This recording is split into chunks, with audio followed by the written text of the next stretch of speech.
Voy a comer el camarón, ya está listo.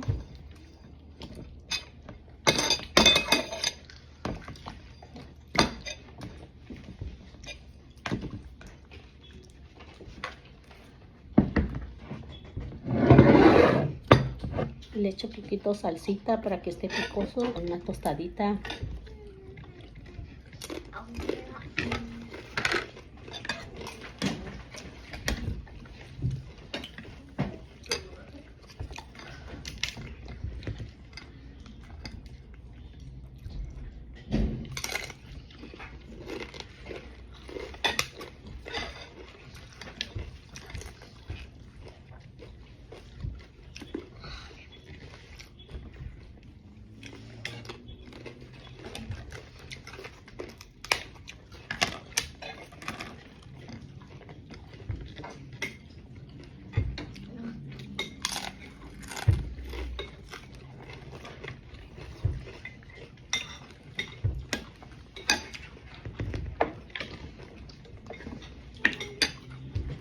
Me quedaron muy ricas.